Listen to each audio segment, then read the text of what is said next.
तो हम लोग इसके पहले जो है जब हम पहला पार्ट शुरू किए थे संवैधानिक विकास का, तो उसमें हम लोगों ने 10 क्वेश्चन जो है ना सॉल्व किया था।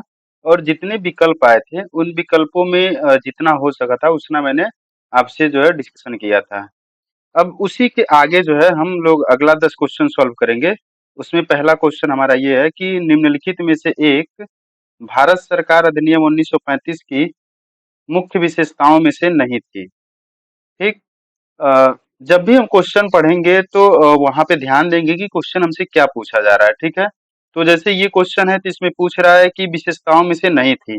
तो ये सब चीज़ें ध्यान देना है क्वेश्चन करने के दौरान जब भी हम जो है पढ़ें क्वेश्चन को तो ध्यान से पढ़ें, ठीक है?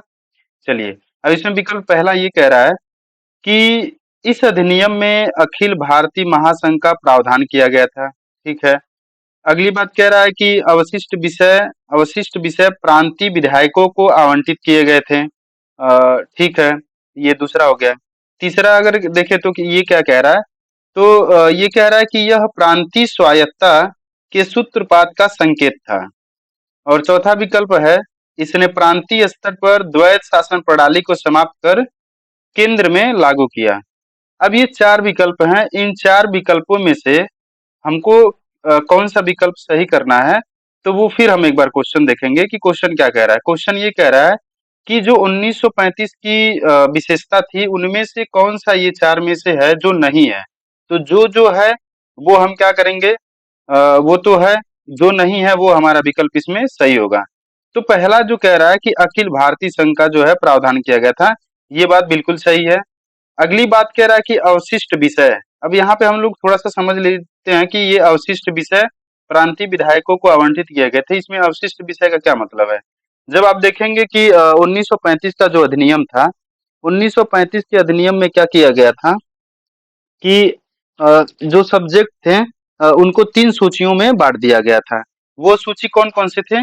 तो एक था हमारा संघ सूची, ठीक।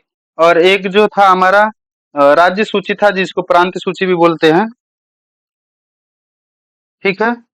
इसके बाद जो है एक अगला तीसरा था जो सब लोग शायद आप लोग जानते होंगे, तीसरा था समवर्ती सूची। तो इस सूची के बाद जो बच गया था वो उसको हम बोलते हैं अवशिष्ट विषय, ठीक है। अवशिष्ट विषय, ठीक। तो ये इसके बारे में ये क्वेश्चन कह रहा है कि अवशिष्ट विषय प्रांतीय विधायकों को आवंटित किए गए थे। तो हम क्या देख रहे हैं, ये हमारा थोड़ा-सा कन्फ्यूजन वाली चीज़ है कि ये मुझे क्लियर नहीं हो रहा है कि ये 1935 में था या नहीं था। क्यों? क्योंकि 1935 में संघ सूची, राज्य सूची या प्रांत सूची और समवर्ती सूची के बारे में तो चर्चा किया गया है। लेकिन 1935 में अवशिष्ट शक्तियों के बारे में कुछ ज़्यादा इसके बारे में कुछ बताया नहीं गया है। तो ठीक है, हम लोग अगला देखते हैं इसमें कि अगला क्या कह रहा है विकल्प। अगला कह रहा है कि इसने प्रांतीय स्तर पर द्वैत शासन प्रणाली को समाप्त कर दिया और केंद्र में जो है ना द्वैत शासन प्रणाली को लागू किया। तो ये विकल्प भी मेरे हिसाब से सही लग रहा है, ये वाला भी सही लग रहा है। और प्रांतीय स्वायत्तता का सूत्रपात यानी संकेत था। तो ये विकल्प भी क्या है, सही है। क्योंकि प्रांतीय स्वायत्तता जो है इस तरीके की स्थापित की गई थी 1935 के अधिनियम में। तो हम क्या देख रहे हैं, ये वाला सही है, ये वाला सही है, ये सही है। ये विकल्प जो है हमारा क्या लग रहा है, गलत है। तो इसके हिसाब से उत्तर हमारा क्या हो जाएगा, उत्तर हमारा हो जाएगा बी, ठीक है। अब हम लोग क्या करेंगे ना, यहाँ पे थोड़ा सा 1935 के अधिनियम में जो भी चीजें कही गई हैं हम लोग यहाँ पे थोड़ा थोड़ा देख लेंगे कि वो क्या क्या है, ठीक है। चलिए, उत्तर हमारा कौन सा सही हो गया, उत्तर हमारा बी सही हो गया। अब हम लोग आते हैं इसके बारे में कि ये क्या इसमें कही गई थी, कुछ बातें हैं जो हम लोग को याद रखना चाहिए। वो बातें क्या क्या हैं, वो हम लोग को जानना थोड़ा सा जरूरी है। क्योंकि एग्जाम में जो है ना क्वेश्चन आपके अधिनियम से जरूर एक दो क्वेश्चन ऐसे रहते ही रहते हैं जो एग्जाम में पूछे जाते हैं, ठीक है। तो 1935 के अधिनियम में सबसे पहली अगर जो बात की गई थी उसमें ये कहा गया था कि संघात्मक सरकार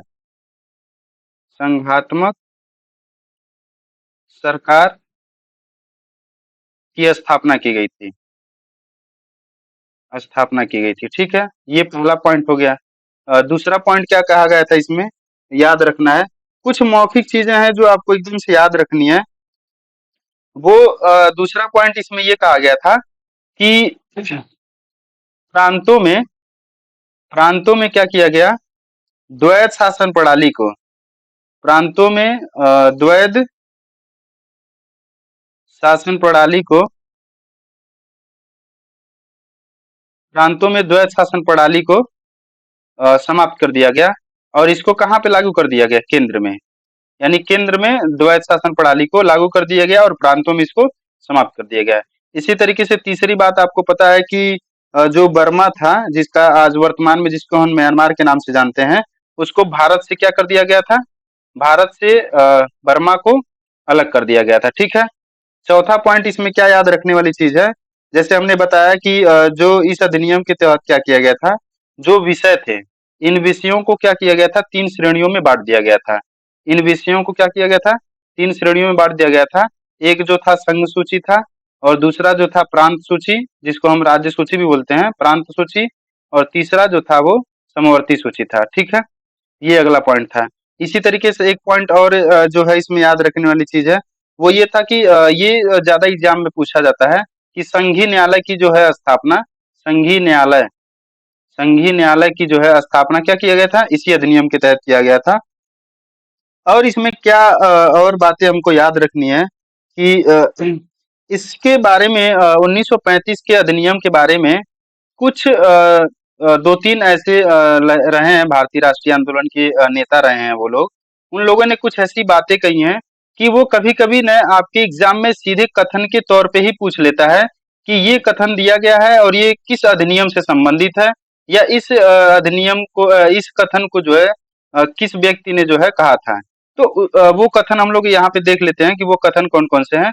देखिए, हम क्या करेंगे ना, 1935 के अधिनियम को हम पढ़ रहे हैं तो हम उसको थोड़ा-सा डिटेल्स में जाएँगे, क्योंकि चाहे वो यूपीएससी का एग्ज़ाम हो या स्टेट पीसीएस का एग्ज़ाम हो, अब वो एग्ज़ाम सीधे-सीधे नहीं पूछते हैं, ठीक है? वो ये नहीं पूछेंगे कि जो है बर्मा को कब जो है बर्मा को जो अलग किया गया था वो किस अधिनियम के तहत किया गया था, या प्रांतों में जो है द्वैध शासन को समाप्त करके केंद्र में लागू किया गया है। ये सारे क्वेश्चन पुराने हो चुके हैं। अब क्वेश्चन नए तरीके से इसमें क्या बनाया जा सकता है? तो एक क्वेश्चन ये है कि स्टेटमेंट ये है, इसके बारे में कहा गया था, वो स्टेटमेंट ये कहा गया था कि ये स्टेटमेंट जो है जवाहरलाल नेहरू ने कहा था, जवाहरलाल नेहरू ने कहा था। और वो 3500 अधिनियम के बारे में वो बोल रहे थे। वो क्या कह रहे हैं, वो ये कह रहे हैं कि एक कार जिसमें ब्रेक तो है, मैं यहाँ पे लिख भी रहा हूँ, एक कार जिसमें ब्रेक तो है, ब्रेक तो है, पर इंजन नहीं है। पर क्या है, इंजन, इंजन नहीं है। ये कथन जो है, ये जो कथन है जवाहरलाल नेहरू ने कहा था, तो ये किसके बारे में कहा है, ये 1935 अधिनियम के बारे में ही कहा गया था। कहे थे इन्होंने, इन्होंने कहा था कि एक कार जिसमें ब्रेक तो है पर इंजन नहीं है। इसका मतलब क्या है कि ये मतलब हम लोग समझने के लिए तो अभी जब जाएंगे तो हम लोग बहुत ज्यादा डिटेल्स में चले जाएंगे, तो यहाँ पे इसको समझने की जरूरत नहीं है। बस हमको ये याद रखना है कि ये कथन जो है कि एक कार जिसमें ब्रेक तो है पर इंजन नहीं है, ये किसने कहा था, जवाहरलाल नेहरू ने कहा था। और ये अधिनियम किससे संबंधित है, ये कथन किससे संबंधित है, भारत सरकार 1935 के अधिनियम से संबंधित है। ठीक है। अब हम लोग आगे बढ़ेंगे। एक कथन और है, इन्होंने याद रखिएगा कि इन्होंने कहा था, पंडित जवाहरलाल नेहरू ने ही कहा था, इसी अधिनियम के बारे में कहा था कि दासता का अधिकार पत्र है। ये क्या है, दासता का अधिकार पत्र है। हम थोड़ा यहाँ लिख भी देते हैं ताकि आपको वो चीजें दिखे कि क्या है ये बोला था इन्होंने, कि कहा था कि यह दासता का अधिकार पत्र है, दासता का अधिकार पत्र है। ठीक है। चलिए अब हम लोग आगे बढ़ेंगे। 1935 के अधिनियम में ही डॉक्टर अंबेडकर राव ने भी क्या कहा है, तो उसे भी थोड़ा एक बार हम देख लें, क्योंकि ये सब ऐसे क्वेश्चन है ना जो आने वाले एग्जाम की संभावनाओं को सबसे ज्यादा प्रदर्शित करते हैं। हमको सबसे ज्यादा संभावना इसी ऐसे ही प्रश्नों की दिखती है कि इस तरीके के क्वेश्चन आते हैं। जैसे अम्बेडकर जी ने क्या कहा था, तो अम्बेडकर जी ने कहा था, अम्बेडकर जी ने कहा था 1935 अधिनियम के बारे में, वो उन्होंने ये कहा था कि मुझे इस आरोप के संबंध में कोई क्षमा नहीं मांगनी है कि संविधान के प्रारूप में गवर्नमेंट ऑफ इंडिया एक्ट 1935 के एक बड़े भाग को पुनः उत्पादित कर दिया गया है। ठीक है। अब ये पूरी लाइन मैं यहाँ पे लिखूंगा तो बहुत ज्यादा टाइम टेकन होगा। मैं एक बार दोबारा आपको रिपीट कर दे रहा हूँ कि अंबेडकर जी ने क्या कहा था। उन्होंने कहा था कि मुझे इस आरोप के संबंध में कोई क्षमा नहीं मांगनी है कि संविधान के प्रारूप में संविधान के प्रारूप में गवर्नमेंट ऑफ इंडिया एक्ट 1935 के एक बड़े भाग को पुनः उत्पादित कर दिया गया है। ठीक है। ये कथन आपको क्या करना है, ये अंबेडकर जी ने कहा है और ये कथन किससे रिलेटेड है, तो भारत सरकार 1935 के अधिनियम से। अब चूंकि इसमें 1935 के अधिनियम का जिक्र भी ये कर रहे हैं तो साफ साफ पता चल जाएगा कि ये अम्बेडकर जी ने कहा है। लेकिन कभी कभी ऐसे भी पूछ सकता है कि ये जो कथन है ये किसने कहा था, तो हमको याद रखना है कि जो है उसको अम्बेडकर जी ने कहा था। इसी तरीके से एक आप लोग जानते ही हैं कि पाकिस्तान की मांग करने वाले नेताओं में सबसे प्रमुख अगर कोई है तो वो जिन्ना थे। और जिन्ना ने भी कुछ कहा था, तो उन्होंने क्या कहा था, उन्होंने बताया था कि इस एक्ट को पूर्णतया सड़ा हुआ, मूल रूप से बुरा कहकर पूर्णतया अस्वीकृत कर दिया था। तो जिन्ना जी ने क्या किया था, इस अधिनियम को जो है साफ साफ अगर हम कहें तो इसको अस्वीकृत कर दिया गया था, मतलब इसको एक्सेप्ट नहीं उन्होंने किया था। ठीक है। ये कुछ चीजें हैं जो 1935 के अधिनियम से थी। अब 1935 के अधिनियम में और भी क्या क्या है, फिर अगर 1935 का अधिनियम अगर आगे आता है तो हम लोग उसके बारे में चर्चा करेंगे। अब हम लोग आगे बढ़ेंगे। ठीक है। अगला क्वेश्चन है हमारा, अगला क्वेश्चन क्या है, अगला क्वेश्चन ये कह रहा है कि 1935 का गवर्नमेंट ऑफ इंडिया एक्ट 1935 का गवर्नमेंट ऑफ इंडिया एक्ट क्यों महत्वपूर्ण है। अब ये क्वेश्चन जो है ना कंसेप्चुअल क्वेश्चन हो गया। अब ये फैक्ट बेस्ड क्वेश्चन नहीं है, मतलब यहाँ पे तथ्यों की बात नहीं हो रही है, यहाँ पे कंसेप्ट की बात हो रही है। आपसे पूछा जा रहा है कि क्यों जो है महत्वपूर्ण है। तो आइए हम विकल्प देखते हैं। पहला विकल्प कह रहा है कि ये भारतीय संविधान का प्रमुख स्रोत है। ठीक है। इसके द्वारा भारत को स्वतंत्रता मिली। इसमें भारत विभाजन उल्लिखित है। इसके द्वारा रियासतें समाप्त हुई। तो ये सिंपल बहुत क्वेश्चन है। अगर आप पढ़ेंगे 1935 के अधिनियम को, जब आप पढ़ेंगे तो आप देखेंगे कि ये बातें कहीं भी नहीं की गई हैं। ये पढ़ के साफ पता चलता है कि इसके द्वारा भारत को स्वतंत्रता मिली थी। तो इस किसी संविधान के अधिनियम से थोड़ी स्वतंत्रता मिल जाती है किसी को। इसमें भारत विभाजन उल्लिखित है, तो ये भी बिल्कुल गलत है। इस तरह की भी कोई बात नहीं की गई है इसमें। इसके द्वारा रियासतें समाप्त कर दी गई, नहीं, रियासतें समाप्त करने की बात नहीं कही है। द्वैत शासन प्रणाली की समाप्ति की बात की गई है, और वो भी कहाँ, प्रांतों में। लेकिन लागू कहाँ पे रहेगा, वो कहाँ रहेगा लागू, केंद्र में रहेगा। ठीक है। तो ये 2 पॉइंट था इसमें। चलिए अगला क्वेश्चन हम लोग देखेंगे। इसमें तीसरा क्वेश्चन क्या कह रहा है, तीसरा क्वेश्चन ये कह रहा है कि 1937 के चुनाव में कितने प्रांतों में कांग्रेस का मंत्रिमंडल बना था। ठीक है। ये थोड़ा सा फैक्चुअल क्वेश्चन है, और कभी कभी एग्जाम के पॉइंट ऑफ व्यू से फैक्चुअल क्वेश्चन भी जो है पूछ लिए जाते हैं। ठीक है। तो 1937 का चुनाव हुआ था। 1937 के चुनाव में ये पूछ रहा था कि कांग्रेस को कितने प्रांतों में जो है मंत्रिमंडल बना था, या उसकी सरकार बनी थी। तो हम इसमें देखेंगे कि वो कौन सा विकल्प है, या कितने मंत्रिमंडल बने थे। तो इसमें एक 11 दिया हुआ है, 9 दिया है, 5 दिया है, 3 दिया है। तो हम आपकी जानकारी के लिए बता दें कि इसका जो उत्तर होगा वो 5 होगा। और ये 5 मंत्रिमंडल, 5 प्रांतों में जो है कांग्रेस का मंत्रिमंडल बना था। अब वो कौन से 5 थे वो मैं आपको बता दे रहा हूँ यहाँ पे, कि वो 5 कौन कौन से थे। ठीक है। वो 5 जो थे उसमें सबसे पहला अगर हम बात करें तो वो था आपका असम। ठीक है। एक असम हो गया। और दूसरा जो था वो पश्चिम उत्तर प्रांत था। पश्चिम पश्चिम उत्तर पश्चिम उत्तर प्रांत। और अगला जो था तीसरा इसमें, वो आपका जो है पंजाब में हो गया, पंजाब में बना था। और चौथा जो है इसमें, वो आपका बंगाल में बना था।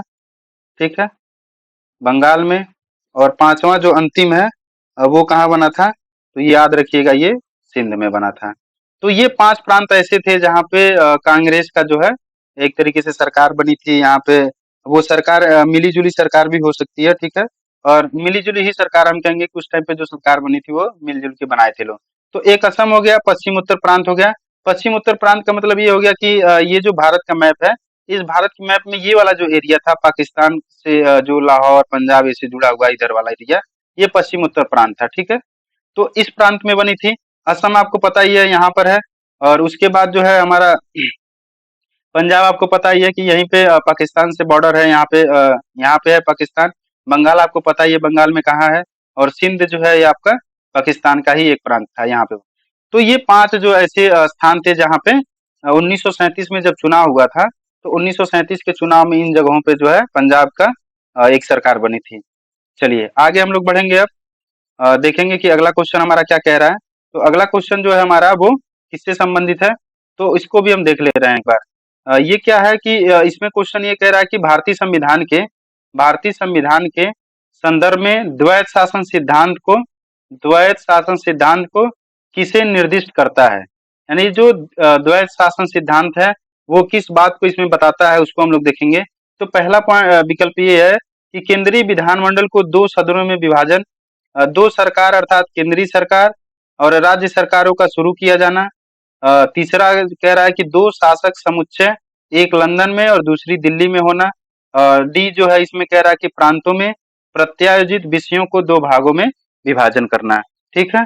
तो हम क्या देख रहे हैं कि जो 4 है, अगर आप द्वैत शासन पढ़ेंगे तो आप देखेंगे कि इसमें से कोई भी विकल्प जो है ना, ये जो 3 विकल्प हैं ये सही नहीं है, ठीक है।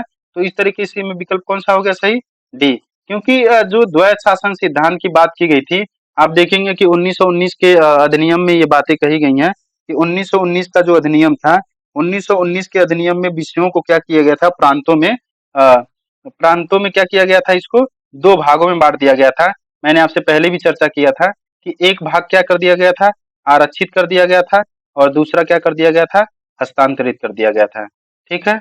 तो हम क्या जानते हैं कि अब इसके विषय की बात आती है कि इसमें कौन-कौन से विषय थे, तो वो थोड़ा-थोड़ा जैसे मैं पहले भी आपको बोल चुका हूँ, एक बार फिर बोल देता हूँ।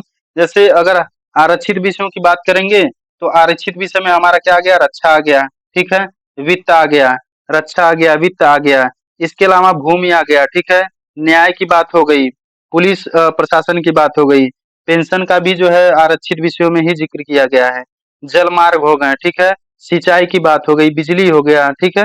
तो ये सब सारी चीजें हमारा कहाँ है, आरक्षित में है, ठीक है। फिर हस्तांतरित में क्या-क्या आते हैं, तो हस्तांतरित में सबसे पहले अगर हम शुरुआत करेंगे, तो आप याद रखिएगा यहाँ पे क्या था, स्थानीय स्वशासन की बात की गई थी, ठीक है। शिक्षा की बात की गई थी। शिक्षा के अलावा अगर हम बात करें तो यहाँ पे चिकित्सा से संबंधित चीजें यहाँ पे की गई थी। अगला जो है और भी इसमें बहुत सारे हैं, तो हम यहाँ पे नाम ले नहीं बैठेंगे, जब आप लोग किताब पढ़ेंगे तो उसमें आपको ये चीजें मिल जाएंगी, ठीक है। और इस बार के यूपीएससी क्वेश्चन में ये आया भी था, और उसमें ट्रिक भी यही था कि अगर कोई स्थानीय स्वशासन को पकड़ लिया कि हाँ वो आरक्षित या हस्तांतरित से संबंधित था, तो वो क्वेश्चन आराम से सॉल्व भी हो गया था। तो चलिए आगे हम बढ़ते हैं, तो इसका उत्तर क्या हो गया हमारा, डी हो गया। उसी तरीके से अब हम लोग अगला क्वेश्चन देखेंगे, 5वां क्वेश्चन जो है 1927 की बटलर कमेटी का उद्देश्य क्या था। अब देखिए ये क्वेश्चन यूपीएससी में आ चुका है पहले, ठीक है। और ये क्वेश्चन क्या है, घुमा घुमा के पूछता रहता है, कभी इस एग्जाम में कभी किसी एग्जाम में। तो ये एग्जाम में कहीं ना कहीं क्या है, घूम फिरा के क्वेश्चन आते रहते हैं। तो ये मैं क्या किया हूँ, कोशिश किया हूँ कि मैं ऐसे ही क्वेश्चन को लिया हूँ जो बिल्कुल नए क्वेश्चन रहे हैं 2000 की बात की, 2015 की बाद, या वो कभी ऐसा नहीं है कि 2015 के पहले के नहीं है, हो सकता है वो भी हो, लेकिन हमने कोशिश किया कि बिल्कुल नए प्रश्न हो। तो आप क्या देख रहे हैं कि बटलर कमेटी का उद्देश्य क्या था। तो बटलर कमेटी के उद्देश्य की अगर हम बात करेंगे, तो आप देखेंगे कि वो किसे, पहले हम विकल्प पढ़ते हैं फिर देखते हैं कि क्या कह रहा है। तो पहला विकल्प ये है कि केंद्रीय एवं प्रांतीय सरकारों की अधिकारिता निश्चित करना। अगला इसमें कह रहा है भारत को सेक्रेटरी ऑफ स्टेट की शक्तियां निश्चित करना। और फिर सी है राष्ट्रवादी प्रेस और सेंसर व्यवस्था अधिरोपित करना। डी कह रहा है कि भारत सरकार एवं देशी रियासतों के बीच संबंध सुधारना, ठीक है। चलिए इसमें अगर हम बात करेंगे कि उत्तर कौन सा सही होगा, तो इसमें उत्तर होगा हमारा डी सही होगा, क्योंकि ये सब जो हमारे यहाँ ये क्या है, गलत है। अब हम लोग थोड़ा बटलर कमेटी के बारे में जान लेंगे कि बटलर कमेटी क्या थी, कौन थे, क्या बताया था इन्होंने। तो हम क्या देखेंगे कि इनका जो पूरा नाम था ना, वो था हरकोर्ट बटलर, हरकोर्ट बटलर, ठीक है। हरकोर्ट बटलर जो है इनको क्या किया गया था कि 1927 में एक कमेटी बनाई गई थी, एक समिति बनाई गई थी 1947 में, 1927 में एक समिति बनाई गई थी, और उस समिति का नाम था देसी रियासत, देसी रियासत, देसी रियासत समिति का जो है इनको क्या किया गया था, अध्यक्ष बनाया गया था। इनको बटलर जी को इनका जो नाम मैंने बताया हरकोट बटलर को जो है देशी रियासत समिति का क्या बनाया गया था? अध्यक्ष बनाया गया था। फिर इस समिति जो बनाई गई थी इसका उद्देश्य क्या था कि भारत की देशी रियासतों और तथा ब्रिटिश सत्ता के संबंधों के बीच जो है इनको कहा गया था कि आप जांच करके बताइए कि जो देशी रियासत है और जो ब्रिटिश सरकार है इनके बीच क्या संबंध किस तरीके से जो है चल रहे हैं, ठीक है। अगला बात इन्होंने क्या किया था कि जो है चाहे वो भारत की जो देशी रियासत थी और ब्रिटिश सत्ता है, इनके बीच जो है वित्तीय आर्थिक संबंधों को व्यवस्थित करने के विषय में भी इन्होंने सिफारिश किया था। इस समिति में जब सिफारिश इन्होंने किया था, तो वो इन्होंने इस बात का भी ज़िक्र किया था। तो हम कह लेंगे कि जो है वित्तीय आर्थिक संबंधों के बारे में भी जो है इनको जाना जाता है कि इस समिति में ये बातें भी की गई थी। अगला अगर हम बात करेंगे तो इन्होंने बताया था कि बहुत हम डिटेल्स में नहीं जा रहे हैं, ठीक है? अब इसको यहीं पे रोकते हैं हम थोड़ा-सा क्योंकि ये थोड़ा-सा ज़्यादा हो जाएगा। हमको बस इतना जानना है कि देशी रियासतों से ही ये संबंधित है, ठीक है? 1-2 बातें हम लोगों ने जान लिया पर्याप्त है हमारे लिए। चलिए, आगे बढ़ते हैं हम लोग। अगला क्वेश्चन जो है 6वां इसमें क्योंकि थोड़ा-सा वीडियो लंबा हो जाएगा तो फिर अच्छा नहीं लगता है, ज़्यादा लंबा। 6वां क्वेश्चन है भारतीय संविधान सभा की अंतिम बैठक की सही तिथि को क्या करना है आपको बताना है। तो अब बताइए ये जो है भारतीय संविधान सभा की अंतिम बैठक जो है कब हुई थी? ये क्वेश्चन आपको क्या करना है? याद रखना है। ये क्वेश्चन इम्पोर्टेंट है। ये क्वेश्चन एग्ज़ाम में भी कई बार पूछे गए हैं, ठीक है? और ये बार-बार क्वेश्चन क्या है घुमा-फिरा के आते ही रहते हैं। तो आपको बताना है कि इसमें अंतिम तिथि क्या है? तो बताइए। पहला इसमें विकल्प दे रहा है 26 नवंबर 1949, 5 दिसंबर 1949, 24 जनवरी 1950 और फिर 25 जनवरी 1950। अब मैं आपको बताता हूँ, अगर कोई थोड़ा बहुत भी पढ़ेगा ना, तो उसको पहला उत्तर क्या लगेगा? ये सही लगेगा। क्योंकि जब हम उद्देशिका पढ़ते हैं, तो उद्देशिका जब हम पढ़ेंगे, तो उद्देशिका पढ़ने के दौरान जब हम पढ़ते जाएँगे, तो लास्ट में देखेंगे कि एक यही दिनांक लिखा रहता है संविधान सभा जो उद्देशिका है उसमें ये बातें सम्मिलित की गई हैं कि 26 नवंबर 1949 को जो है हम इसको उद्देशिका को क्या करते हैं आत्मर्पित और समर्पित क्या नाम है इसको आत्मर्पित करते हैं। इस तरीके की बातें कही गई हैं। मुझे एग्जैक्ट नहीं याद आ रहा है उसमें क्या कहा गया है, ठीक है। तो इसका विकल्प क्या होगा ये बताना है आपको। तो हम अगर पहला विकल्प देखें तो ज़्यादातर लोग इसी को ट्रिक मार के आएँगे, लेकिन इसका जो उत्तर होगा ना, वो उत्तर इसका जो होगा वो सी होगा। कौन-सा होगा इसमें? सी होगा। तो सी कितना है? 24 जनवरी 1950। याद रखिएगा, ये 24 जनवरी 1950 जो है, संविधान सभा की जो भी बैठक चल रही थी, उस बैठक की ये क्या है? अंतिम तिथि थी। ठीक है? चलिए, अब हम लोग क्या करेंगे इसमें कि संविधान सभा के जितनी भी तिथियाँ हैं, हम लोग एक बार उसको क्या करेंगे याद कर लेंगे। क्योंकि हमारे एग्ज़ाम में क्या है ना कि यही सब क्वेश्चन आते हैं। हमको लगता है कि हम क्या पढ़ें कि हमारा क्वेश्चन आएगा, तो आप पेपर को ध्यान से एनालिसिस करेंगे जब, तो आप देखेंगे कि यही प्रश्न जो है हमारे घुमा-फिरा के आते रहते हैं। लेकिन हम लोग क्या करते हैं, ऐसे ही प्रश्नों को जब गलत करके आते हैं, तो वही हमारा जो है सिलेक्शन ना होने का एक कारण हो जाता है। ठीक है? तो कुछ तिथियाँ हैं, जिसमें पहला तिथि आपको याद रखनी है कि 24 जनवरी 1950 जो था, ये संविधान सभा की बैठक की अंतिम तिथि थी। तो अब बात हो गई अंतिम तिथि ये थी तो प्रथम क्या थी? तो प्रथम तिथि जो कहा जाता है, वो ये बताया जाता है कि 13 दिसंबर जो है 13 दिसंबर 1946 को 13 दिसंबर मैं यहाँ पे लिखता हूँ, 13 दिसंबर 1946 को प्रथम बैठक हुई थी किसकी? संविधान सभा की। तो संविधान सभा की प्रथम बैठक क्या हो गया? 13 दिसंबर 1946 और अंतिम बैठक क्या हो गया? 24 जनवरी 1950। ये 2 जो है आपको याद रखना है, प्रथम और ये अंतिम वाला, ठीक है? ये 2 तिथि हो गई। अब इसके बाद आता है कि झंडा को कब जो है अधिग्रहण किया गया था, कब जो है उसको स्वीकार किया गया था। फिर जो है राष्ट्रीय ध्वज को कब किया गया था, राष्ट्रीय गीत हो गया, राष्ट्रीय गान हो गया, राजकीय चिन्ह की बात हो गई या डॉक्टर राजेंद्र प्रसाद को जो है जब राष्ट्रपति बनाया गया था, राष्ट्रपति के रूप में चुना गया था, तो वो तिथियाँ क्या-क्या थीं? तो चलिए हम संविधान सभा के बारे में थोड़ा-सा यहाँ पे डिस्कशन करेंगे कि वो तिथियाँ कौन-कौन सी है। अ तो इसमें सबसे पहला जो अगर हम बात करें, तो वो आता है 13 दिसंबर 1946 के बाद अगर दूसरी तिथि जो हमारे एग्ज़ाम के पॉइंट ऑफ व्यू से इम्पोर्टेंट है, तो वो आती है 22 जुलाई 1947। 22 जुलाई 1947। अब इस दिन क्या हुआ था? तो इस दिन जो है ना राष्ट्रीय ध्वज को अपनाया गया था। राष्ट्रीय ध्वज को अपनाया गया था। ठीक है, मैं इधर तिथि लिखूंगा और इधर जो चीजें अपनाई गई हैं, जो चीजें अपनाई गई हैं, ठीक है, उनके बारे में लिखूंगा। तो राष्ट्रीय ध्वज कब अपनाया गया था? 22 जुलाई 1947 को। अगला तिथि जो है इसमें हम देखेंगे कि वो है मई 1949 में। मई 1949 में क्या किया गया था? भारत की जो सदस्यता थी, भारत की सदस्यता, भारत की सदस्यता, भारत की सदस्यता राष्ट्रमंडल, ये क्वेश्चन भी पूछा है एग्जाम में, कई बार पूछा है। राष्ट्रमंडल में क्या की गई थी? सत्यापित की गई थी।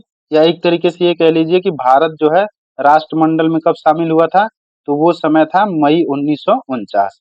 ठीक है, एक पॉइंट, एक ये हो गया, दो हो गया। तीसरा अगर हम लोग देखेंगे तो वो हम लोग का आएगा क्या? 24 जनवरी 1950। अब 24 जनवरी 1950 को क्या क्या हुआ था वो हम लोग देख लेंगे। तो 24 जनवरी 1950, 24 जनवरी 1950 जो है हमारा ये अंतिम तिथि है। और इस दिन क्या क्या हुए थे वो चीज हम देखेंगे। 24 जनवरी 1950 को क्या क्या हुआ था? तो 24 जनवरी 1950 को जो पहला हुआ था उसमें हम कहेंगे कि राष्ट्रीय गान को अपनाया गया था। राष्ट्रीय गान को अपनाया गया था। ठीक है, दूसरी अगर हम बात करें यहाँ पे तो 24 जनवरी 1950 को ही क्या किया गया था? राष्ट्रीय गीत को भी अपनाया गया था। राष्ट्रीय गीत को भी अपनाया गया था। ठीक है, अब 24 जनवरी 1950 को ही क्या किया गया था? तो ये भी याद रखिएगा, जो राजेंद्र प्रसाद थे, जो देश के प्रथम राष्ट्रपति थे, उनको जो है निर्वाचित किया गया, इनको जो है चुना गया था। तो राजेंद्र प्रसाद को किसके रूप में? राष्ट्रपति के रूप में। राष्ट्रपति के रूप में राजेंद्र प्रसाद को क्या किया गया था? 24 जनवरी 1950 को ही जो है चुना गया था। तो प्रथम तिथि हो गया, अंतिम तिथि हो गया। फिर एक तिथि आता है 22 जुलाई 1947। इस दिन राष्ट्रीय ध्वज को अपनाया गया था। अब जब राष्ट्रीय ध्वज की बात करेंगे तो राष्ट्रीय चिन्ह की भी हम बात कर लें। ठीक है, क्योंकि अभी इस टाइम पे राष्ट्रीय चिन्ह चर्चा में भी है। ठीक है, तो राष्ट्रीय चिन्ह क्या है ये आप लोग कमेंट में लिख के बताइएगा। लेकिन राष्ट्रीय चिन्ह को कब अपनाया गया था? तो याद करिएगा कि इसको भी 24 जनवरी 1950 को ही अपनाया गया था। राष्ट्रीय चिन्ह, राष्ट्रीय चिन्ह को भी कब अपनाया गया था? 24 जनवरी 1950 को ही अपनाया गया था। ये कुछ चीजें इंपॉर्टेंट रही हैं जो आपको जानना चाहिए था। अब मैं कुछ चीजें इसमें और भी बता दूं संविधान सभा से जो रिलेटेड है। तो उसमें ये कहा जाता है कि 2 वर्ष, 2 वर्ष 11 माह, ठीक है, और 18 दिन क्या लगे थे? 18 दिन लगे थे संविधान सभा की जो है, ये संविधान सभा को लिखने में कुछ इतने समय लगे थे। तो 2 वर्ष हो गया, 11 माह हो गया और 18 दिन हो गया। अब अगला इसमें बात करें कि कुल कितने बैठकें हुई थी? संविधान सभा जब बन रहा था तो संविधान सभा की कुल कितने बैठकें हुई थी? तो उनकी संख्या क्या है? 11 है। कुल बैठकों की संख्या जो है वो 11 है। अब अगला क्वेश्चन इसमें एक और पूछ सकता है कि संविधान निर्माताओं ने कितने देशों के संविधान का अवलोकन करने के बाद जो है क्या नाम है, संविधान सभा का निर्माण किया था? तो उन देशों की जो संख्या आती है वो 60 देश हैं। ठीक है, 60 देशों के संविधान का अवलोकन किया गया और उसके बाद भारतीय संविधान को लिखा गया। अगर हम बात करें कि 1 मिनट थोड़ा सा पानी पी लेते हैं।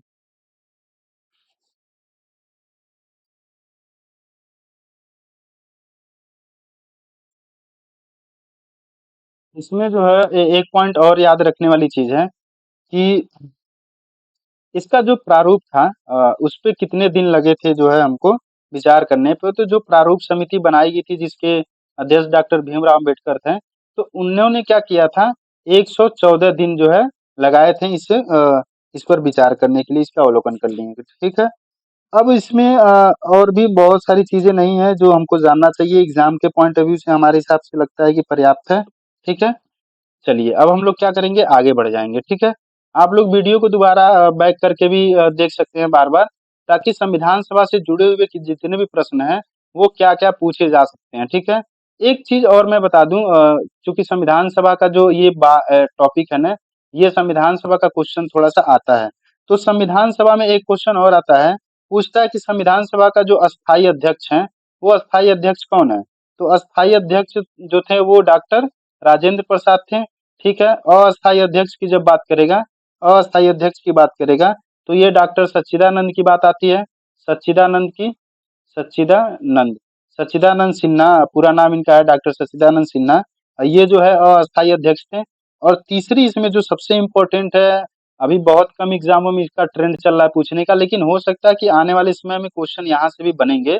तो संविधान सभा का जो उपाध्यक्ष था, संविधान सभा का उपाध्यक्ष, संविधान सभा का जो उपाध्यक्ष थे वो कौन थे? तो याद रखिएगा उनका नाम था H.C.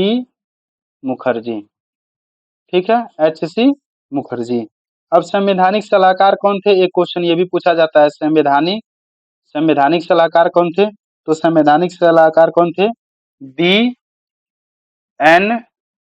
राव। ठीक है, तो संवैधानिक सलाहकार हो गए B.N. राव। संविधान सभा के उपाध्यक्ष कौन है? H.C. मुखर्जी हो गए। संविधान सभा के जो अस्थाई अध्यक्ष थे वो राजेंद्र प्रसाद, और अस्थाई जो अध्यक्ष थे वो हो गए हमारे डॉक्टर सच्चिदानंद सिन्हा। चलिए, अब हम लोग मोटी मोटा देख चुके हैं, फिर आगे हम लोग देखेंगे कि कोई और इसमें पॉइंट आ जाएगा डिस्कशन करने वाला, तो वो हम अगले सेशन में ले लेंगे जब हम लोग संविधान सभा अगर फिर कहीं आता है तो। ठीक है, अब हम लोग छठवां क्वेश्चन देखते हैं कि छठवां क्वेश्चन क्या कह रहा है। तो छठवां क्वेश्चन ये कह रहा है कि ब्रिटिश भारत में सांप्रदायिक प्रतिनिधित्व की व्यवस्था निम्नलिखित में से किस अधिनियम के द्वारा की गई थी? ठीक है, तो आप लोग जब देखेंगे पढ़ेंगे तो आप जानेंगे कि इसका जो उत्तर होगा वो डी होगा। ठीक है, मांटे मिर्लो सुधार।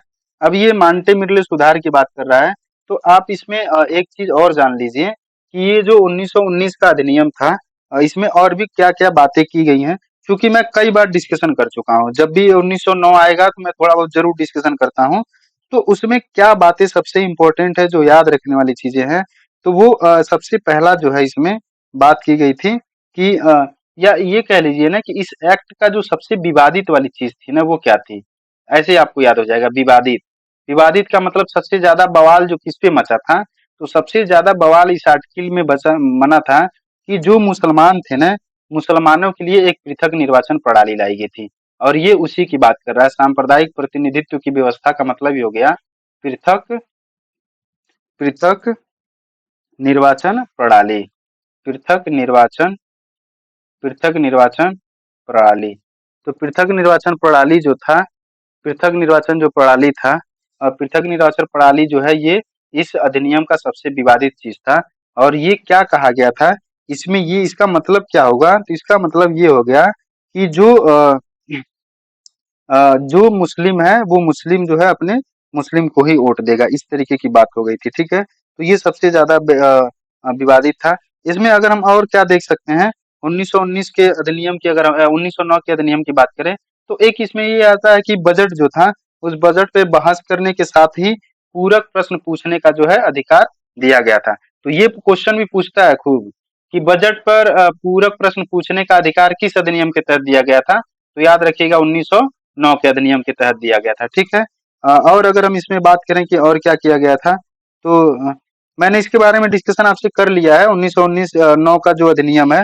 तो हम लोग आगे बढ़ जाते हैं। ठीक है, चलिए, 1919 के अधिनियम में मैंने बात कर लिया कि प्रांतों में क्या किया गया था, द्वैध शासन को जो है क्या किया गया था, लागू किया गया था। ठीक है, 1935 के माध्यम से प्रांतों में जो द्वैध शासन था उसको समाप्त करके केंद्र में लागू कर दिया गया था। 1935 के अधिनियम में और क्या किया गया था, जैसे बर्मा था, जो बर्मा था उसको क्या किया गया था, भारत से जो है अलग कर दिया गया था। ठीक है, संघीय न्यायालय की स्थापना कर दी गई थी। इस तरीके के कई सारे 1935 के प्रावधान थे, जो मैंने पहले भी डिस्कशन कर लिया है, तो वो याद रखना है। चलिए, हम लोग आगे बढ़ते हैं।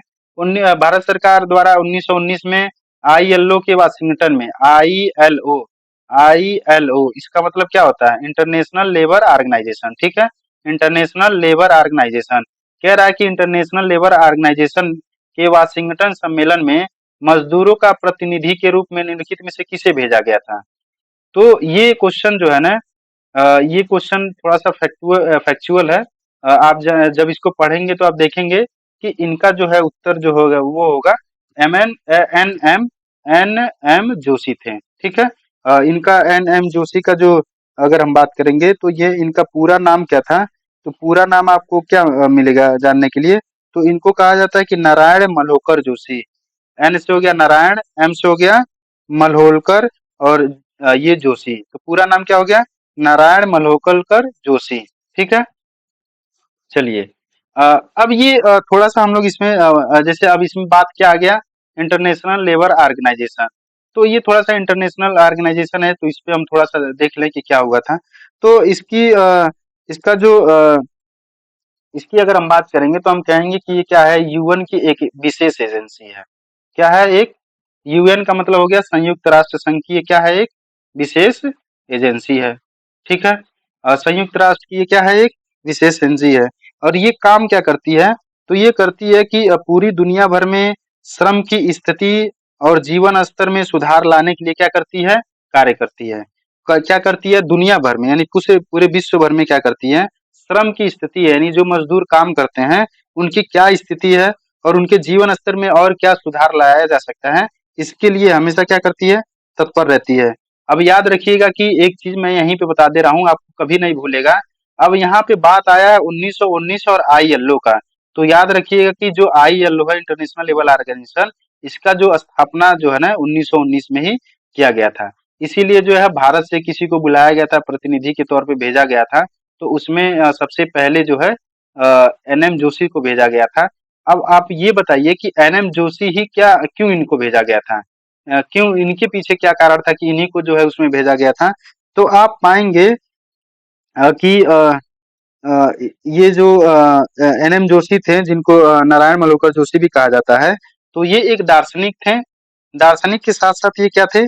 क्रांतिकारी विचारक भी थे। दार्शनिक के साथ साथ क्या थे? क्रांतिकारी विचारक भी थे। और इन्होंने क्या किया था? जब ये आप देखेंगे कि कांग्रेस में कांग्रेस में एक कांग्रेस में एक विचारधारा कह लीजिए या एक पार्टी ही कह लीजिए, जिसका नाम आप लोग सुने होंगे, साम्यवादी। ठीक है? साम्यवादी का बार बार नाम आता है। तो इसी से ये प्रभावित होके, ठीक है, इसके प्रभाव के कारण ये क्या किए थे? एक संगठन का नाम इन्होंने बनाया था अलग होके। अब उस संगठन का जो नाम था, उसका नाम था ट्रेड यूनियन परिसंघ। क्या नाम था? ट्रेड यूनियन परिसंघ। ठीक है? तो ये ट्रेड यूनियन परिसंघ जो है बनाने वाले कौन भी थे? एनएम जोशी थे। इसलिए जो है ना इनको क्या किया गया था? 1919 में जब वाशिंगटन में शिखर सम्मेलन हुआ आईएलओ के संदर्भ में, तो भारत का इनको जो है एक तरह के प्रतिनिधि बना के यहाँ से भेजा गया था। चलिए, आगे हम लोग बढ़ते हैं। आप लोग कमेंट सेक्शन में हमको ये बताएंगे कि आईएलओ का मुख्यालय कहाँ पे है। ठीक है? ये क्वेश्चन हम जो है आपके लिए छोड़ रहे हैं, क्योंकि ये भी क्वेश्चन कई बार पूछा है कि आईएलओ का मुख्यालय कहाँ पे है। अगला चलिए, 9वां क्वेश्चन है। हम लोग अंतिम इसके बाद एक क्वेश्चन और बच जाएगा। अब इसमें कह रहा है कि भारत के संविधान के अनुसार एक राज्य में मध्यवर्ती स्तर की पंचायतों का गठन नहीं किया जा सकता है जिसकी आबादी कितने से अधिक नहीं हो। अब देखिए, ये भी क्वेश्चन थोड़ा सा क्या है, फैक्चुअल है। ठीक है? ये वनडे एग्जाम में भी पूछा जा सकता है। यूपीएससी में इस तरह के क्वेश्चन कम ही पूछे जाते हैं। तो ये ज्यादातर क्वेश्चन जो है, हम कह लें कि यूपी पीसीएस हो गया, बिहार पीसीएस हो गया, ठीक है, स्टेट पीसीएस के जितने एग्जाम है वहां पे इस तरह के क्वेश्चन देखने को मिलते हैं। लेकिन यूपीएससी में इस तरह के क्वेश्चन बहुत कम संभावना रहती है। तो क्या कह रहा है कि भारत के संविधान के अनुसार, ये याद रखना है, संविधान के अनुसार, ठीक है, न कि जनगणना के अनुसार। ठीक है? यहाँ पे जनगणना की बात नहीं कर रहा है, क्या कर रहा है? संविधान के अनुसार एक राज्य में अगर मध्यवर्ती स्तर की पंचायत का गठन नहीं किया जा सकता है जिसकी आबादी कितने से अधिक नहीं हो, मतलब अगर कितना से अधिक आबादी नहीं होगी तो इसका पंचायतों का गठन नहीं किया जा सकता है। तो याद रखिएगा, वो जो संख्या है, वो संख्या जो है हमारा कितना है? 20 लाख है। ठीक है? अब इसमें हमको क्या डिस्कशन, हम इसमें से और क्या क्वेश्चन हमारा निकल सकता है? तो मैंने जब एनालिसिस किया तो इसमें से मैंने ये पाया कि इसमें जो पंचायत की बात की जा रही है ना, तो ये पंचायत की बात की जा सकती है कि पंचायत से संबंधित क्वेश्चन पूछे जा सकते हैं। तो जब आप पंचायत की बात करोगे तो आप ये बताइएगा हमको कमेंट सेक्शन में लिख के कि जो है पंचायत का जो है कितने अनुच्छेद में वर्णन किया गया है। संविधान के किस अनुच्छेद में जो है पंचायत से संबंधित वर्णन हमारे किए गए हैं। ठीक है? आप लोग बताएंगे ना कि इसमें जो है कब किया गया है। चलिए इतनी अगर बात आई गई है तो मैं बता ही देता हूँ आपको। इसका जो है ना पंचायतों का गठन जो है, ये अनुच्छेद जो है जब आप डीपीएसपी पढ़ेंगे जिसको हम लोग डायरेक्टिव प्रिंसिपल बोलते हैं, ठीक है? ये जिसको राज्य के नीति निर्देशक सिद्धांत पढ़ेंगे तो उसमें अनुच्छेद जो 40 है, उसमें जो है अनुच्छेद 40 में इसका वर्णन किया गया है, पंचायतों के गठन के बारे में कहा गया है और पंचायतों के गठन के बारे में कहा गया है। तो हम थोड़ा-सा इसमें ये डिस्कशन करेंगे कि पंचायत दिवस कब मनाया जाता है? जैसे करंट से भी कभी-कभी क्वेश्चन हमारे पूछ लेते हैं, तो वो क्वेश्चन क्या बन सकता है यहाँ पे? तो पंचायतों का जो है राज्य दिवस कब मनाया जाता है? पंचायत पंचायत राज्य दिवस कब मनाया जाता है? पंचायत राज दिवस कब मनाया जाता है? पंचायत राज दिवस कब मनाया जाता है? तो याद रखिएगा वो दिन कौन सा है? 24 अप्रैल को मनाया जाता है, ठीक है? अब ये बात आ गई कि 24 अप्रैल, तो 24 अप्रैल को ही क्यों मनाया जाता है? तो याद रखिएगा इसके पीछे कारण ये दिया जाता है कि जो 73वें संविधान संशोधन हुआ था अधिनियम 1992 में, ठीक है? 73वें संविधान संशोधन अधिनियम 1992 जो हुआ था, वो 24 अप्रैल को ही क्या हुआ था? प्रभाव में आया था, ठीक है? यानी जो पंचायतों से ही संबंधित है। आप 73वें संविधान संशोधन को एक बार देख लीजिएगा कि उसमें क्या प्रावधान किए गए हैं, ठीक है? तो ये हमारी चीजें हो गई।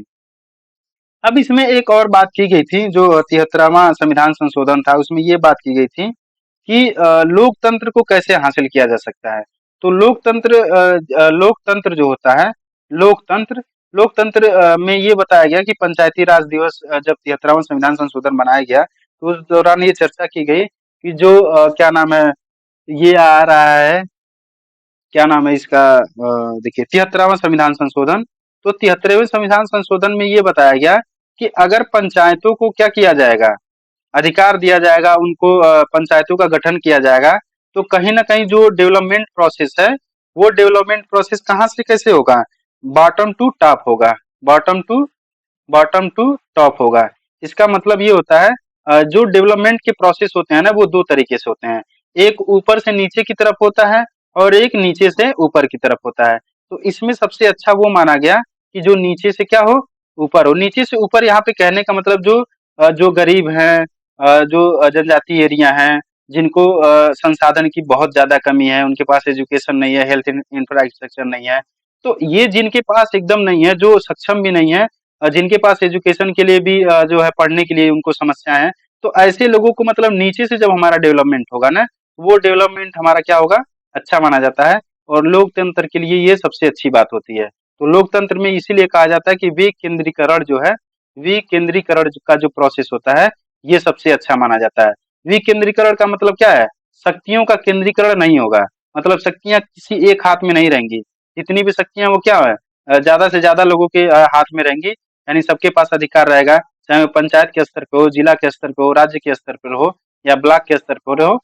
तो इस तरीके की शक्तियों का जब विभाजन हो जाता है तो उसको हम क्या बोलते हैं, विकेंद्रीकरण बोलते हैं, ठीक है?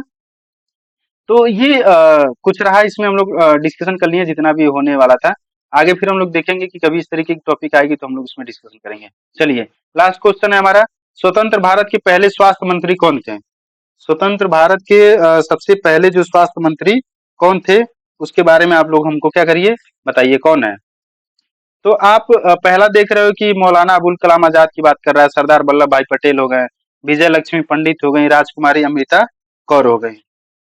तो इसका जो उत्तर होगा ना, वो होगा हमारा डी, राजकुमारी अमृता कौर होगा।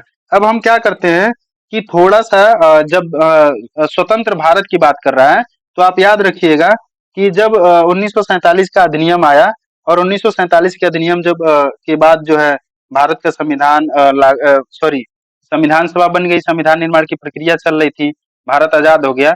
तो उसके बाद क्या किए गए थे, दो तरीके मंत्रिमंडल जब बनाए गए थे, तो वहां पे एक बात किया जाता है, जैसे यहाँ पे कह रहा है स्वतंत्रता के पहले की बात कर रहा है, स्वतंत्रता के पूर्व की बात कर रहा है कि कौन ऐसे थे जो हमारे स्वास्थ्य मंत्री थे। तो स्वास्थ्य मंत्री की जब बात आती है, स्वतंत्रता के पहले पहले स्वास्थ्य मंत्री कौन थे, स्वतंत्र भारत के पहले स्वास्थ्य मंत्री कौन थे, ये थोड़ा सा यहाँ पे मेरे पढ़ने में कंफ्यूजन हो गया। जैसे कह रहा है कि स्वतंत्र भारत के पहले स्वास्थ्य मंत्री कौन थे, तो ठीक है ये सही है, राजकुमारी अमृता कौर ही थी, ये बात सही है। लेकिन यहाँ पे दो तरीके से बात होती है, एक स्वतंत्र भारत के पहले की बात होती है और एक स्वतंत्र भारत के समय की बात होती है, ठीक है?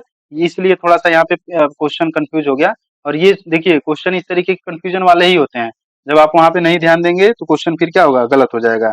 तो एक दो बातें होंगी। पहला ये हो गया कि स्वतंत्र भारत का पहला और स्वतंत्र भारत के पहले। पहले का मतलब यहाँ पे पूर्व की स्थिति बात हो रही है, मतलब बिफोर। ठीक है। तो जब हम देखेंगे कि स्वतंत्र मतलब जब स्वतंत्र एक तरीके से जब अंतरिम मंत्रिमंडल बना था, तो उस टाइम पे स्वास्थ्य मंत्री कौन थे? तो उनका जो नाम है ना, वो गंजाफर अली खान नाम है। जब अंतरिम सरकार बनी थी, तो उसमें कौन मंत्री थे स्वास्थ्य मंत्री? तो उनका नाम था गंजाफर गंजाफर अली खान। और स्वतंत्र भारत के जब मतलब स्वतंत्र जब भारत हो गया, उसके बाद जो मंत्रिमंडल बना, तो उसमें जो स्वास्थ्य मंत्री थी वो कौन थी? राजकुमारी अमृता कौर। अब हम थोड़ा सा इसमें बोलेंगे, लिखेंगे नहीं, आप लोग सुन लेंगे कि क्या क्या है। जैसे अगर बात की जाती है, जब स्वतंत्र भारत जब स्वतंत्र हो गया और जब पहला मंत्रिमंडल बना 1947 में, तो उस टाइम पे प्रधानमंत्री कौन थे? तो प्रधानमंत्री थे जवाहरलाल नेहरू। अब दूसरी बात आती है कि जो है सरदार वल्लभ भाई पटेल क्या थे? तो सरदार वल्लभ भाई पटेल की बात जो की जाती है, तो इनको कहा जाता है कि ये राज्यों के मामले के थे। राज्यों के राज्यों के जो मामले होते थे उनके थे ये, मंत्री थे। और दूसरा इसमें इनके लिए जो है कहा जाता है कि सूचना एवं प्रसारण मंत्री भी थे। सूचना एवं प्रसारण मंत्री भी थे, ठीक है। और एक और इसमें पॉइंट है गृह मंत्री, ठीक है। तो गृह मंत्री हो गया, सूचना एवं प्रसारण मंत्री हो गया, और राज्यों के मामले की बात करेगा कि राज्यों के मामले के मंत्री कौन थे? तो वो सरदार वल्लभ भाई पटेल थे, ठीक है। ये स्वतंत्र भारत की बात हो रही है। अगला अगर हम देखेंगे कि जैसे विजय लक्ष्मी पंडित की इसमें बात की जा रही है, तो विजय लक्ष्मी पंडित क्या थी? इसके बारे में कुछ डिटेल्स हमको मिला नहीं है। आप लोग सर्च करके बताइएगा कि क्या होगा इसमें। हम जैसे चर्चा कर ले रहे हैं कि और जो मुख्य मुख्य नाम आते हैं वो क्या है। जैसे राजेंद्र प्रसाद की बात करें, तो राजेंद्र प्रसाद जो थे वो क्या थे? तो वो खाद्य एवं कृषि मंत्री थे। मौलाना अबुल कलाम आजाद की बात करें, तो ये शिक्षा मंत्री थे, ठीक है। अ, और एक जगजीवन राम का नाम आता है, तो याद रखिएगा कि वो श्रम मंत्री थे, ठीक है। और कुछ इसमें बहुत ज्यादा नहीं है, ये दो चार नाम है जो हमको याद रखना चाहिए। तो ठीक है, ये हमारा यहीं पे सेशन समाप्त हो रहा है। हम फिर अगला जो है ना 10 क्वेश्चन लेकर आएंगे। और आप लोग ये जरूर बताइए कि ये कैसा लग रहा है आपको, क्योंकि आप लोग सपोर्ट करेंगे, आप लोग बताएंगे कि हाँ ये हमारा जो प्रयास किया जा रहा है, ये हमारे एग्जाम के लिए पॉइंट ऑफ व्यू है। देखिए होता क्या है कि हम क्वेश्चन पढ़ लेते हैं, हम किताबें भी पढ़ रहे हैं, लेकिन हम क्वेश्चन प्रैक्टिस नहीं कर पाते हैं। और उन क्वेश्चन प्रैक्टिस में जो प्रीवियस ईयर के क्वेश्चन होते हैं उनको तो हम बिल्कुल नहीं देखते हैं। और हमारे एग्जाम का पैटर्न क्या है? आप किसी भी एग्जाम का पैटर्न उठा दीजिए, अगर हम यूपीएससी को छोड़ दें, तो आप देखेंगे कि कम से कम जो है ना 20 से 25 क्वेश्चन ऐसे होते हैं ना जो आपके पहले एग्जाम में आ चुके हैं। तो हमारा एक ये भी है कि जो पहले क्वेश्चन आ चुके हैं, कम से कम उस पे भी हमारी पकड़ क्या होनी चाहिए। और दूसरा चीज इससे फायदा क्या होगा कि अगर आप संवैधानिक विकास पढ़ रहे हैं, तो आपके साथ साथ ये पूरा चैप्टर का जब क्वेश्चन रिपीट होगा, बार बार ये वो आर्टिकल आएंगे, वो अधिनियम आएगा, तो वो चीजें आपको क्या होंगी, याद हो जाएंगी। चलिए ठीक है, सबको बाय। अपना ध्यान रखिए, फिर हम लोग मिलते हैं नेक्स्ट सेशन में, ठीक है।